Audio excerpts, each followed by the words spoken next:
Loneliness can be a prison, but what if you weren't actually alone? What if someone was watching, living, hiding in your walls? I'm Detective Drayk, and tonight we're dissecting a case where a man who lived alone died screaming, but his security cameras caught two voices. Why keep watching? Because by the end you'll realize the scariest monsters don't need doors. They're already inside.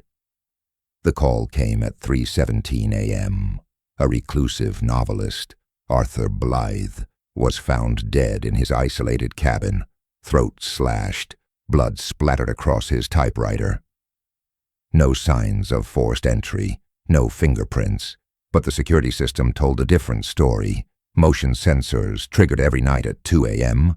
in a house Arthur swore was empty. I arrived at the cabin, a fortress of cameras and locks. The first thing I noticed? The footage.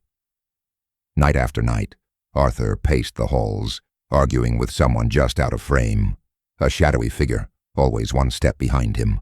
But when I rewound to the night he died, the cameras froze at 1:58 a.m., a 12-minute gap. Then, static. The audience, you, were with me as I combed the cabin. Remember when I pried open the floor vent? You thought the killer might be crawling through it, didn't you? But all I found was a blood-stained screwdriver and a single strand of red hair. Not Arthur's. The suspect's. First, his estranged sister, Vivian. She'd been cut out of his will weeks earlier. Then there was his editor, Miles, who'd threatened to sue over a plagiarized manuscript. And finally the realtor, Ms. Reed, who'd been desperate to sell the cursed property. But the cabin held darker secrets. Arthur's latest novel, The Unseen Tenant, was about a man haunted by a squatter in his walls. Fiction? Maybe not. I found a hidden panel behind a bookshelf, leading to a crawl space. Inside, a sleeping bag, empty food tins, and a journal. The entries were chilling. He knows I'm here, but he'll never find me. The audience shouted, "Check the attic."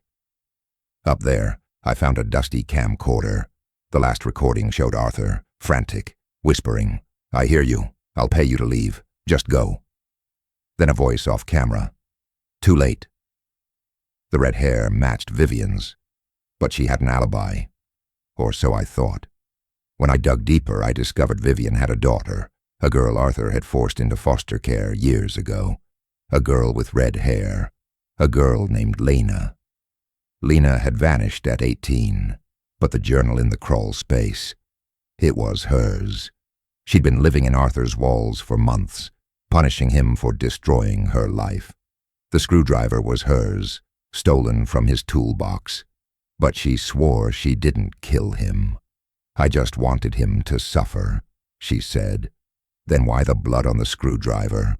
The final twist came when I re-examined the security gap. The cameras didn't just stop, they were hacked. By Miles, the editor.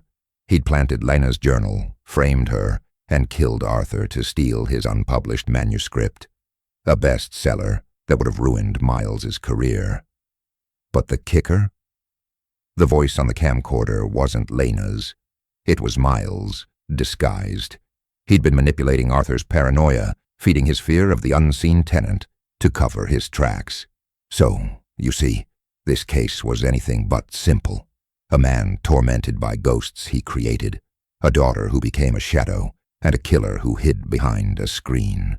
But that's the thing about secrets. They're never truly buried. They flicker, they glitch.